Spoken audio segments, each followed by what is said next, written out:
오늘 우리 은혜 나누는 말씀은 구원의 은혜를 잊지 말자, 구원의 은혜를 기억하자 그 말입니다. 자, 우리가 구원이라는 단어를 많이 활용합니다. 많이 씁니다. 그래서 너무나 좀 쉽게 생각을 하는데 이 9월달 한 달 동안에 여러 가지 바로 마음의 말씀을 묵상하시면서 구원이라는 단어를 깊이 한번 마음에 새기시기 바랍니다. 자, 구원이라는 단어가 어떤 의미인가? 자, 국어 사전적인 의미를 한번 보겠습니다. 구원은 어려움이나 위험에서 빠진 자를 건져준다, 이렇게 기록하고 있습니다. 이게 구원이요. 구할 구 도운을 자 한자로 이렇게 씁니다마는, 어려움이나 위험에서 빠진 자를 건져준다. 구원은 여러 가지 있습니다. 우리가 구원하면 믿음의 사람들은 영원 구원만 생각을 해요. 보면은 즉 지옥 멸망 형벌 받을 사람을 구원해 주셔서 바로 하나님의 나라 천국을 보냈다. 대단한 일이 영적인 구원이니까. 그런데 이 구원은 즉 물에 빠져 있는 사람이 자기 자력으로서는 나올 수가 없습니다. 죽어요, 거기서 시간 지나면. 근데 건져주는 겁니다. 자력으로 할 수 없는 거예요. 보면은요, 하나님이 바로 물에 빠진 사람, 이 죄악에 빠져 있는 사람은 하나님이 건지셨다. 예수 그리스도를 통해서 영원 구원입니다. 그런가 하면은 바로 이 사단으로부터, 유혹으로부터 구원입니다. 영적인 세계는 우리가 보면은 보이질 않습니다. 그런데 이 사단 마귀란 놈은 우는 사자와 같이 삼킬 자를 찾는다고 그랬습니다. 베드로전서 5장 8절이죠. 끊임없이 이런 영적인 전쟁에서 보이지 않는 그 바로 이 악한 악령들이 믿음의 자녀들을 접수해서 어려움을 줄 때 이것으로부터 우리를 구원해 주시는 것, 예수 그리스도 이름으로, 예수 그리스도 보혈로, 하나님의 말씀으로, 성령의 힘으로 모든 사단 마귀는 물리친다. 성경은 이렇게 기록합니다. 그래서 이런 바른 많은 사단으로부터의 이겨나가는 것, 좌우의 날선 그 모두 대비한 하나님 말씀 붙잡고 이겨나가, 여기에서 바로 구원입니다. 이게 마귀 사단으로부터 구원. 그런가 하면은 바로 이 세상으로부터 구원. 얼마나 여러분 많이 세상 여러 가지 것들이 미워가고 있습니까? 보면은 바로 육신의 정욕, 육신적으로 즐기는 쾌락입니다. 이것이 바로 자꾸 유혹하라고 있습니다. 그런가 하면 안목으로 보는 것, 눈으로 보는 게 있죠. 육신으로 느끼는 것도 아니라 눈으로 보는 것, 즉 여러 가지 요즘 세상 문화입니다만 이런 것들이 믿음의 자녀들을 미혹해요. 넘어지게 합니다.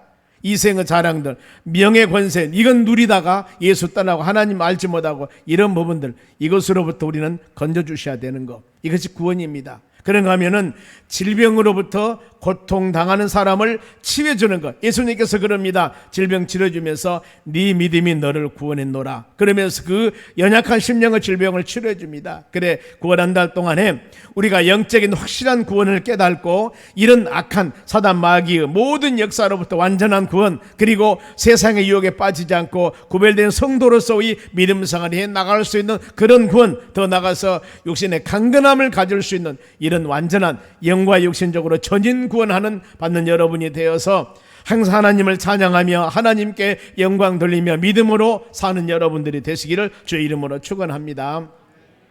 자, 오늘 하나님 말씀은 에베소서입니다. 에베소서는 어디에 있을까? 바울 사도가 로마 감옥에 있으면서 에베소 교인들에게 보내는 서신이 에베소서입니다. 보면은 로마의 감옥에 있으면서 저기 지금 에베소는 터키 남부 지역입니다. 보면은 여기에 있는 그 지역에 있는 교인들에게 보내는 서신이에요. 그러면 에베소의 핵심이 바로 에베소 1장 10절입니다. 어떤 내용이냐면은 하나 되라, 하나.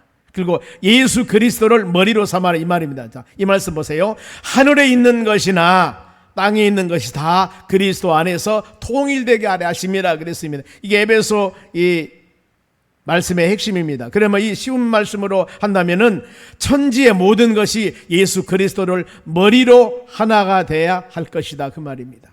깊이 생각하시기 바랍니다. 우리 삶에도 믿음의 주 온전케 되신 예수님을 바라보고 살아야 되겠지만은 우리 교회도 마찬가지고 우리 모든 삶에 있어서 머리 되신 분은 우리 하나님이십니다. 우리 예수님이세요. 다음 에베소 1장 22절 하반절 한번 볼까요? 보면은 그를 만물 위에, 예수님을 만물 위에 교회의 머리로 삼으셨느니라 그랬습니다. 머리는 여기서 통치자, 지배자, 최고로 최고다는 겁니다. 그리하여서 하나님의 교회 최고는 여러분 누구? 예수님이 되셔야 됩니다. 한 절 더 보면은 골로새서 1장 18절 한번 더 볼까요? 그는, 예수님은 몸인 교회의 머리니라. 보세요. 교회 머리가 누구라겠어요? 예수님이십니다. 목사가 교회 머리가 되어서도 안 됩니다. 가정 정책 결정하는 당회가 머리가 되어서도 안 되고, 우리 재직회나 공동회 최고길 기관입니다만 이게 바로 머리가 되어서는 안 됩니다. 모든 부서들과 모든 기관들은 머리 대신 예수 그리스도를 위해서 존재한 기관들입니다. 이걸 항상 생각하셔야 됩니다. 우리의 가정도 바로 이 아름다운 가정을 이루고 살아가지만은 가정의 머리는 여러분 예수님이십니다. 그리하여서 내가 어떤 일을 결정할 때나, 가정에서 큰 일을 결정할 때나, 교회에서 무슨 일을 결정할 때나, 일할 때마다 그것이 바로 우리 머리 되시는 예수님께 합당한 것인가 합당하지 않는 것인가를 먼저 생각하고 일을 결정했을 때 그것이 바로 아름다운 뜻을 이루어 나가는 믿음의 바로 이 가정이 될 줄로 믿습니다. 그게 바로 온전한 믿음으로 세워나가는 하나님의 교회예요. 예수님이 오심도 내 뜻을 이루려 함이 아니라 아버지, 나를 보내신 이의 아버지의 뜻을 이루라 하심이라고 분명히 예수님 말씀하셨습니다. 하나님의 교회 모든 계획을 세워서 이루어 나간 그 일도, 여러분이 비전이나 꿈, 이 모든 것들도 그것이 바로 머리 대신 우리 예수님께 기뻐하고 즐거워한 일들이 여러분 되어져야 돼요. 내가 세워나간 하나하나 모든 기도, 모든 계획들이 그것이 바로 나는 좋지만은 예수님께 영광 가린 일이 된다면은 잠깐 여러분들이 접어두고 기도하면서 나에게도 유익이 되어져야 되겠지만은 우리 예수님 하나님 영광 돌리는 귀한 계획과 뜻들이 되는 일이 될 수 있도록 여러분들이 기도하며 진행해 나가야 될 줄로 믿습니다. 이것이 바로 구원받는 사람들이 일반적으로 살아간 삶이에요. 그러면은 한번 점검해 봅니다. 구원의 은혜를 잊지 않기 위해서 마음에 묵상할 일들입니다. 먼저 구원받기 전에 우리의 신분들을 한번 생각해 보시기 바랍니다. 예수 믿기 전에 나는 어떤 사람이었는가? 여기 성경에서 1절 전반절에 그렇습니다. 아담 위에 모든 사람들의 신분이 어떤 것이었는가를 정확히 말씀합니다. 로마서 5장 12절입니다. 보세요. 그러므로 한 사람으로 말미암아, 여기서 한 사람은 아담을 말합니다. 인류 대표 아담으로 말미암아 죄가 세상에 들어가. 왜 죄를 지었어요? 하나님이 바로 이 에덴 동산의 중앙에 있는 선악을 알게 하는 나무는 먹지 말라고 했는데 그들이 바로 범죄했습니다. 그게 죄입니다. 죄로 말미암아 사망이 왔으니, 만일에 아담과 하와가 이런 범죄함을 갖지 않았더라면 모든 사람들은 영생했을 겁니다. 그런데 죽게 돼요. 왜 사람이 늙고 죽습니까? 우리의 죄 때문입니다. 이와 같이 모든 사람이 바로 죄를 지었으므로 사망이 모든 사람에게 이르게 되느니라. 어떤 사람이 세상에 태어나서 그 사람은 죄가 없어 영생을 받게 살 수 있는 사람이라, 이런 사람은 한 사람도 없습니다. 모든 인간은 아담 이후에 모든 바로 후손들입니다. 아담의 후손들. 그래야하기 때문에 죄의식을 갖고 태어납니다. 그래, 예수 그리스도를 믿지 않은 것이 원죄라고, 하나님 말씀에 어긋난 것이 자범죄라고 그럽니다. 이 죄 가운데 거하게 됩니다마는 이 죄가 없으신 분이 딱 한 분 있습니다. 누구냐? 예수님이십니다. 예수님. 우리가 이런 말씀을 깊이 생각하시면서, 전에 우리가 예수 믿기 전에 예수님을 나의 구세주로 영접하기 전에는 우리가 이런 바로 이 삶 가운데 살아야 됩니다. 그래서 본문의 말씀은 1절입니다. 처음에 시작합니다만 바울이 에베소 교인들에게 보내면서 예수 그리스도를 머리로 삼아 모든 일을 해라 하면서 이 말씀 주시면서, 그는 허물과 죄로 죽었던 너희를 살리셨다고 그럽니다. 그는 예수님을 말씀합니다. 예수님은 허물과 죄로 우리가 죽었습니다. 허물이란 단어는 바로 옆으로 미끄러지다라는 뜻이 있습니다. 이것을 바로 이 실책, 과실이라고 하죠. 올바르게 잘 해야 되는데 손에 놓쳐버렸던가, 길을 걸어가다가 올바르게 가야 되는데 잘못 밟아서 바로 미끄러져 버렸습니다. 이것을 바로 우리가 인생 살아가는 여정에서 잠깐 미끄러져 버려, 이것을 실수라고 그래요. 바로 허물이라고 그러는데, 그리고 죄는 정확한 말씀에 어긋난 것을 말합니다. 탈선입니다마는 말씀을 따르지 않는 것이나 말씀에 불순종하거나, 이것을 바로 죄로 여기고 있습니다. 한 실례로 보면은 창세기 19장에 소돔성 바로 이 사례를 들어봅니다. 하나님께서는 소돔성에 있는 사람들이 너무나 죄악에 관영되어 있습니다. 동성연애뿐만 아니라 상상할 수 없는 쾌락을 즐기는 그런 도시였습니다. 그래 하나님께서 그 성을 멸하기로 작정을 합니다. 그리고 하나님의 사람을 보내서 그 성 한번 가서 갔다 와봐라, 꼬락서니가 어떤가 한번 그러는데, 가서 보니까 말이 아닙니다. 그랬을 때 하나님의 사람이 이 소돔성에 누가 살고 있었냐면은 롯이라는 사람이 살고 있어요. 믿음의 사람 롯, 아브라함의 조카입니다. 그래서 하나님의 사람이 롯에게 말씀을 주십니다. 너희 바가 속한 성에 이 소돔성에 살고 있는 너희 가족 친지되는 사람들을 전부 다 밖으로 끌어내라. 그러는데 롯이 두 딸이 있었습니다. 그런데 그 딸이나 부인은 뜻대로 순종했는데 이 사이가 문제예요. 사이가 말을 듣지 않습니다. 하나님께서 바로 이 소돔성을 멸망하기 때문에 그 성에서 믿음의 사람들 나와라 그러니까 그 사위들은 농담으로 여겼다고 성경은 말씀해요. 그러니까 농담이나 원어 뜻이 뭐냐면은 비웃다, 실없는 소리 하다 뜻입니다. 아니 지금 이렇게 좋은 날씨인데 무슨 내일 비가 온다고 그래. 이렇게 좋은 날씨인데 그거거든요. 천기를 모르는 사람들이죠. 내일 분명히 비가 옵니다. 그런데 지금 현실에서 햇볕이 쨍쨍 바로 이 비치고 있으니까 좋은 줄로 여기고 있다는 것들입니다. 그래서 하나님께서는 노스 식구들을 끌어낸 후에 노스 식구들에게 명령을 합니다. 말씀을 주셔요. 어떤 말씀이냐면은 내가 소돔성을 멸망을 시킬 때 뒤를 돌아보거나 들에 머물지 말고 산으로 열심히 도망하여 멸망을 면하게 하라 그랬습니다. 즉 소돔성이 멸망을 당하는데 면하는 조건, 바로 이 분명히 말씀을 하죠. 세 가지 조건입니다. 뒤돌아보지 말고 들에서 머물지도 말고 열심히 산으로 도망가라. 이것이 주신 말씀입니다. 오늘날 우리는 믿음 생활에 나가는 여러분들, 하나님 말씀을 바로 이 설교 말씀뿐만 아니라 집에서 여러분들이 말씀 묵상할 때 수많은 성경 말씀을 들어요. 하지 말라는 것 아니면 하라는 것. 그러면은 하지 말라는 것은 여러분 하나님이 하지 말라고 했기 때문에 안 하셔야 됩니다. 그러나 하라는 것은 내게 힘들고 좀 어려운 일이라 할지라도 하나님이 말씀하셨기 때문에 해야 되는 것입니다. 그런데 하라는 것을 하지 말고 안 하라는 것을 하고, 이것이 여러분 문제가 되는 것이에요. 하나님은 약속과 언약대로 소돔성을 불과 유황으로 완전히 멸망을 시킵니다. 비 내림같이 바로 이 유황불로 멸망을 시켰다고 그랬습니다. 그러는데 그때 바로 이 불순종한 사람이 나타납니다. 창세기 19장 26절 한번 봅니다. 노스 아내는, 사위들이야 그랬다고 해서 멸망당한다고 합시다. 그런데 이 노스 아내, 부인은, 아내는, 지금 두 딸들은 괜찮아요. 뒤를 돌아보았으므로 소금 기둥이 되었더라. 하나님 뭐라고 말씀했습니까? 뒤 돌아보라겠습니까? 돌아보지 말라겠습니까? 돌아보지 말라겠잖아요. 자, 시편이 150편입니다. 그 150편 중에 시편 제일 먼저 시작하면서 시편 1편 1절이에요. 복 있는 사람은 어떤 사람인가 말씀을 해요. 시편은 시가서로 하나님을 찬양하는 시입니다. 보면은 복 있는 사람은 악인의 꾀를 쫓지 않고 죄인에게로 서지 않고 오만한 자와 자리를 같이 하지 말라고 그랬습니다. 하지 말 거예요.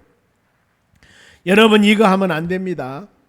어떤 여러분 주위에 많은 사람들이 있을 때 이걸 생각하셔야 돼요. 여러 사람들이 있을 때 바로 나도 그곳에 있습니다. 그랬을 때 지금 하는 일이, 지금 계획하고 원하는 일들이 바로 복 있는 사람이 되기 위해서는 그곳에서 내가 처했을 때 악인들의 꾀나 죄인들이나 오만한 자들이 모여서 작당을 하거나 여러 가지 잘못된 일을 할 때는 빨리 여러분들이 나오셔야 돼요. 그곳에 있어서는 안 되는 겁니다. 그곳에 있어서는 복을 받을 수가 없는 거예요. 죄송합니다.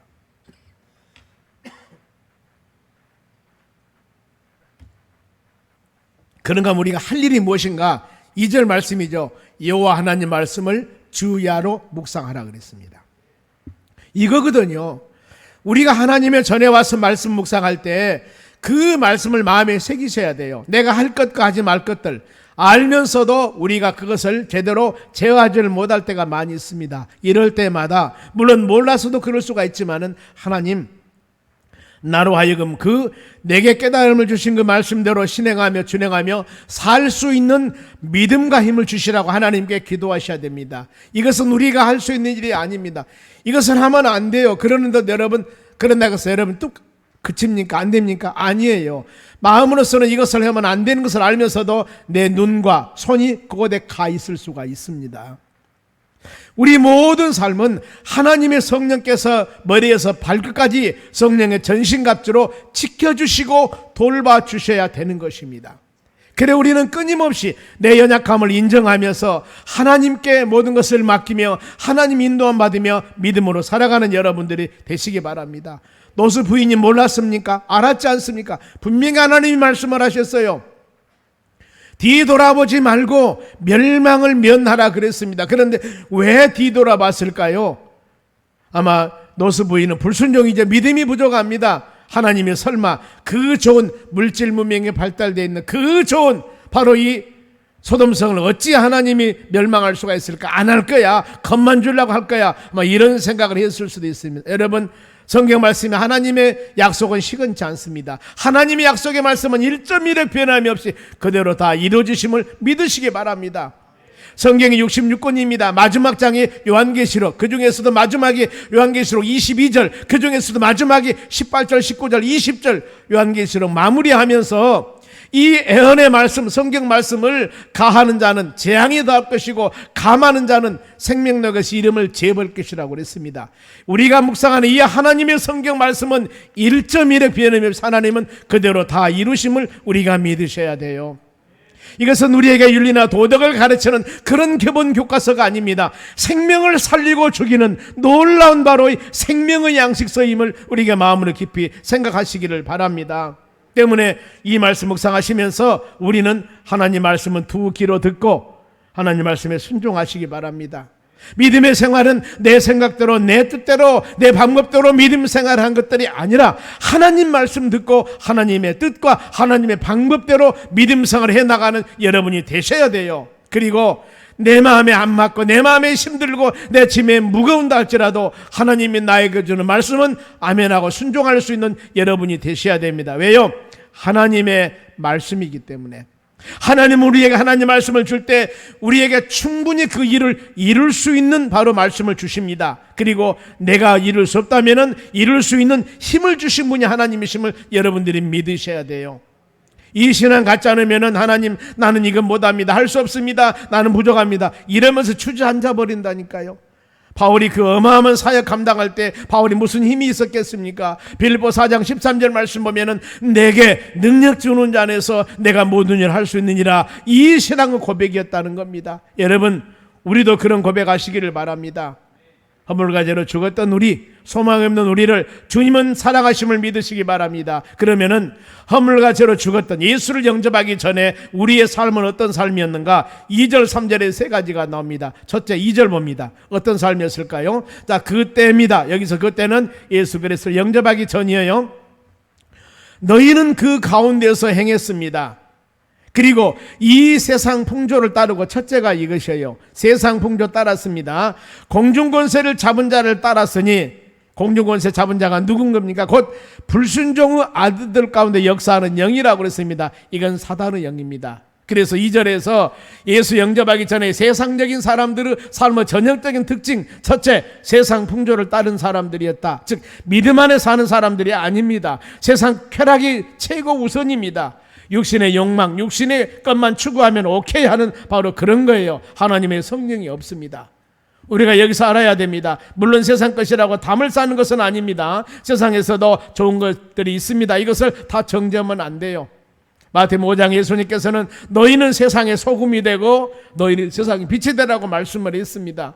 이런 세상, 우리 신앙을 타락케 하고 아니면은 사람들을 멍들게 하고 이런 바로 욕심적인 세상 풍조는 우리가 멀리해야 됩니다. 그런가 하면은 공중권세를 잡는 자들인데 여기는 바로 불순종 가운데 역사한 영, 이건 사단의 영입니다. 사단의 영이에요. 여러분, 사단의 영은 거짓의 영입니다. 온천하를 꿰는 영입니다. 더 나가서 이 살인자입니다. 진리가 없습니다. 바로 믿음 생활을 해 나간다고 하면서도 아차 우리가 잘못하면 이 사단의 얽매여 살면은 성경 찬송가 가지고 교회 와서 믿음 생활을 해 나가는 것 같은데 우리의 신앙이 그리스도 안에 온전하지 못하기 때문에 자유함이 없고 뭔가 마음의 평안함도 없고 예수 믿는 자체가 어떻게 보면은 짐이 되어버리는 것, 여러분 이래서는 절대 안 되는 겁니다. 그런가 하면은 3절에 또 한 가지가 나옵니다. 구원받기 전에 믿음의 삶. 전에는 우리도 그 가운데서 육체의 욕심을 따라 지내며, 이 전형적인 것들입니다. 그리고 육체와 마음이 원하는 것을 하여 바로 다른 이들과 같이 본질상 진노의 자녀들이었다. 이겁니다. 바로 본질상 진노의 자녀들이었다. 그들은 어떤 삶을 살았습니까? 육신의 쾌락이 최고입니다. 그러면은 내 육신의 즐거움이 여러분 최고라는 겁니다. 사람은 육신으로만 되어 있는 것이 아닙니다. 영과 육으로 되어 있습니다. 그리하기 때문에 육신의 바로의 즐거움과 육신의 쾌락, 아니 육신의 건강을 위해서는 때에 따라서 필요한 것을 드시기도 해야 됩니다. 그러나 영적인 건강을 위해서는 그걸 가지고 할 수가 없습니다. 바로 영적인 건강은 하나님의 말씀을 묵상하고 하나님의 말씀을 바로 에스겔 선지자 말씀과 같이 너희 창자에 너의 배에 채우라고 말씀을 합니다. 그래야만이 우리 신앙이 온전한 신앙이 될 수가 있습니다. 더 나가서 마음의 원대로, 여러분 우리가 어찌 마음의 원대로 세상을 살아갑니까? 내가 보고도 이게 탐나고 좋은 것이지만은 내 마음에 원하지만은 그것을 손대거나 바로 가까이 하거나 멀리 할 것들이 이 세상에 얼마든지 있다 그 말입니다. 그런데 육신적인 사람은 마음의 원대로 모든 것을 한다 그 말이죠. 여러분 이건 우리가 참 조심해야 됩니다. 우리 마음에는 두 가지 마음이 싸우고 있어요. 여러분도 마찬가지고 저도 마찬가지입니다. 자, 믿음 안에 살려는 마음이 한 구석에 있는가 하면은 또 한 구석에는 세상 것을 즐거워하고 좋아하는 그런 바로 마음도 있다 그 말입니다. 여러분 이것이 없는 사람 한 사람도 없어요. 이 세상에 살면서 아름다운 것을 보면 기쁘다 안 느낀 사람 누가 있겠습니까? 그러나 그것을 아름답게 느끼면서도 더 마음속으로 생각할 것은 우리 하나님이 이것을 아름답게 하셨구나, 우리로 하여금 이것을 보고 마음으로 기뻐하게 할 수 있겠구나 하면서 그 안에 아름다움 안에 육신의 즐거움 안에 예수 그리스도의 은혜가 가찰 수 있는 우리의 신앙의 모습이 되어져야 된다는 것입니다. 두마망상. 그래서 갈라디아서 5장 17절 말씀 한번 봅니다. 자, 육체의 소욕은 성령을 거스리고 이겁니다. 내 마음의 기쁨과 내가 충만해, 아니면 내 바로 너무나 좋아 이거. 그런데 그것을 하다 보니까 하나님의 성령, 믿음이 조금 바로 거슬려요. 그런가 하면은 성령은 육체를 거스리다니, 성령 충만하게 믿음으로 살다가 보니까 또 육신의 부분은 이게 좀 또 거슬려. 이 둘이 서로 대적하며 서로 싸운다 그 말입니다. 너희가 원하는 것을 하지 못하게 하려 합니다. 여러분 우리가 원하는 것이 무엇일까요? 어떤 사람이 육신적인 것을 즐거워할 때 성령께서 그러면 안 돼, 그러면 안 돼. 그러니까 그것을 하면서도 마음에 즐거움이 없는 거예요. 뭔가 모르게 은혜 충만하게 믿음생활 하면서도 한쪽에서는 너 이것이 최고냐, 즐겁게 살아라, 이런 마음이 또 준다 그 말입니다. 여기서 서로 거스리다는 것은 아래로 깔보다 정면으로 되어가다 그 말입니다. 여러분 육신적인 것이 충만하면은 육신적인 것들이 성령 은혜를 깔보고 발로 밟아버리기 때문에 성령 은혜 가운데 살 수가 없습니다. 그런가 하면은 성령의 충만함 가운데 살면은 육신적인 것들이 내 마음에서 나온다 하더라도 성령의 은혜로 그것을 밟아버리기 때문에 육신적인 것들이 있지만은 우리는 성령 은혜 가운데 살아갈 수가 있는 것입니다. 믿음의 자녀들, 사랑하는 성도 여러분, 우리가 은혜의 맛을 보며 살아가는 여러분 되시기 바랍니다. 맛을 봐야 알지 않습니까? 여러분 하나님의 은혜의 맛도 여러분 보셔야 됩니다. 하나님의 교회와 세배드리면서 나에게 준 은혜의 맛이 있습니다. 기도하면서 나에게 준 응답의 맛도 있습니다. 헌신하면서 봉사하면서 나에게 준 그 봉사에 여러분 맛이 있다는 거예요. 그래서 성경 말씀은 그러죠. 너희가 은혜를 맛보아 할지니라. 그 마찬가지입니다. 우리는 식사를 하거나 좋은 어떤 곳에 가더라도 이곳에 가니까 너의 마음이 편해, 이곳에 가니까 참 맛있어, 그러면은 다음에 그것을 또 찾게 됩니다. 누가 말하지 않아도 마찬가지입니다.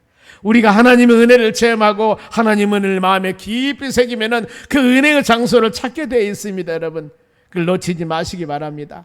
아무리 세상이 바쁘고 힘들고 어려운 시절이라 하더라도 꼭 우리가 떼어놓을 것들이 있다 그 말입니다. 그것은 하나님 은혜를 상실하거나 하나님 은혜를 멀리하는 것들은 항상 멀리하고 우리 마음속에 한 구석에는 어떤 상황 가운데서도 은혜를 담는 그릇을 여러분의 심령 가운데 두어서 이걸 충만하게 하여서 어떤 세찬 바람이 불어와도 그 은혜가 소멸되지 않냐도록 성령 은혜 가운데 잘 보존해서 믿음으로 승리해 나가는 여러분들이 되시기를 바랍니다. 그런데 하나님이 이런 자들에게 하나님의 큰 사랑을 베풀어 주었습니다. 세상 풍조를 따랐고 바로 이 사단 마귀 영을 따랐고 바로 이 불순종의 아들들 가운데 사는 이런 사람, 제 마음대로 살아가는 이런 사람들에게 우리 하나님이 은혜를 베풀어 준 겁니다. 하나님이 사랑을 베풀어 주는 겁니다. 자, 5절 말씀 보겠습니다. 5절 봅니다. 5절 말씀에 허물로 죽은 우리를 그리스도와 함께 살리셨고 그 말입니다.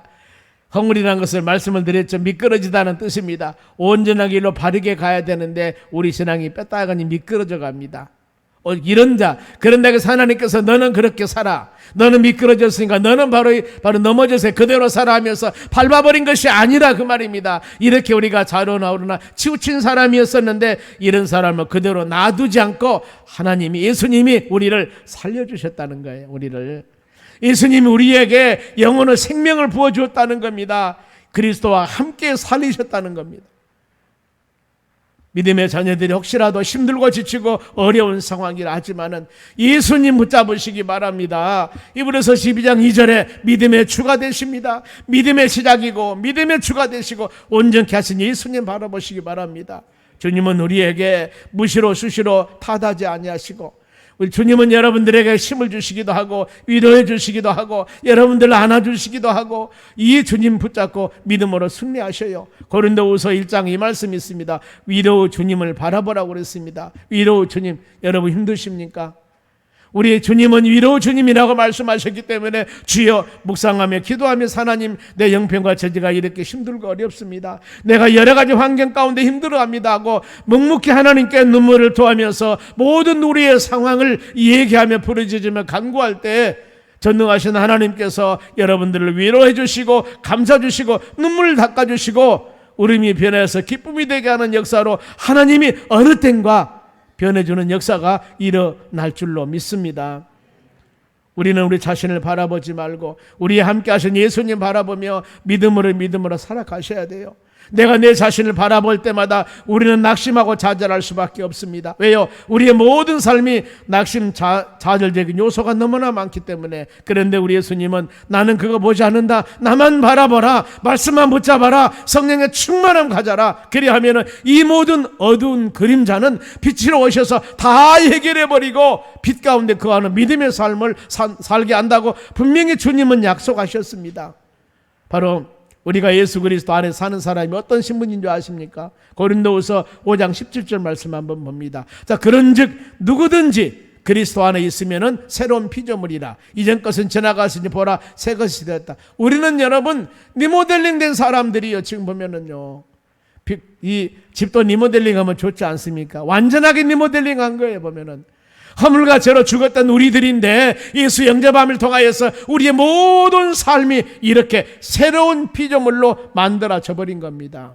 사울은 예수 믿는 사람 핍박했던, 굉장히 핍박했던 사람입니다. 그런데 바로 이 사울을 예수님 만나니까 그가 리모델링 되어서 바울이라는 사람으로 바꿔집니다. 신약전서 13권을 기록했습니다. 세계 선교사역을 감당하는 믿음의 사람이 되었습니다. 시몬은 바로 시몬이었습니다. 흔들리는 사람. 그런데 시몬이 베드로가 되지 않습니까? 베드로.